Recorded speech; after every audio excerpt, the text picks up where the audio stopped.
specific to the Latino community here in Santa Clara County, I think it's important that when we work with our clients that we address any of their initial concerns. So for example, as much as you want to jump in and have them start working on their case plan and meet all of the court orders, you need to really find out if their housing needs are being met, whether or not they have enough to eat, whether they need assistance with finding employment. So you really need to link them to services to address their basic needs. Otherwise, when you're trying to work on your case plan, you're going to find out that that's not really where their priority is, because they're trying to address other issues, and the case plan is not really going to be something that they're going to have time to be focusing on.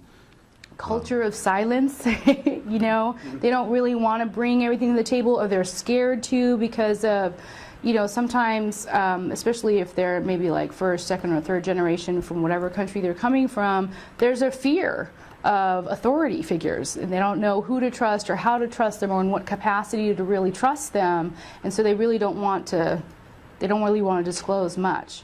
And meet the family where they're at. So if that means immigration issues, you meet them there and you help them there. If that means that they've been here and are resistant to our system or the legal system or even the welfare system, whatever it could be, due to discrimination or due to just being here in the United States and being labeled or accepted or non-accepted, I think that it's very important to just meet the client where they're at. And I talk to them, and school and everybody will tell you, school could tell you a lot of stuff with the do's and don'ts, but until you're in the home, you got to give these families their respect when you go in. I think one of the downsides to a lot of I've seen in my colleagues, and it doesn't matter what area we're working at, that you talk to them as though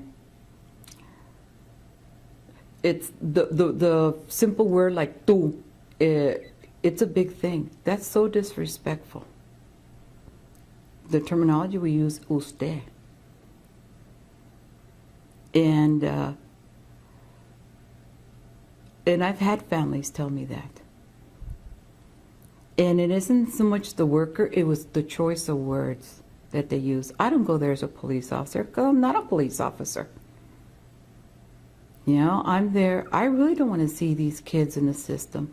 There's a lot of good things about these families. Our specific community that we service, our clients don't have a regular 8 to 5, Monday through Friday job. They work whenever there's work. So if they have to one week work during the day and the following week they work at night, it's really difficult for them to make it to parenting class once a week on a specific day. So it's good to check in with your clients, find out what their schedule is going to be like, and be as flexible as possible as you can be, because like I said before, if they're busy focusing on their basic needs, it's going to be difficult for them to really comply with a case plan if you're not flexible with our clients. Especially in our population, you're dealing with a lot of resistance. You're dealing with a lot of layers of different barriers, not only to services, but to access to health care. I mean, the gamut.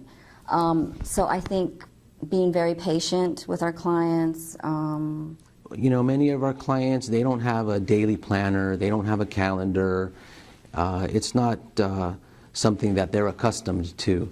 And so, coming to the United States, it's a good opportunity for the social worker to sit down with the client and explain to them how to schedule an appointment in a calendar book, or show them how to structure their week, how to structure their day, so that they're able to meet all of the court orders and complete their case plan.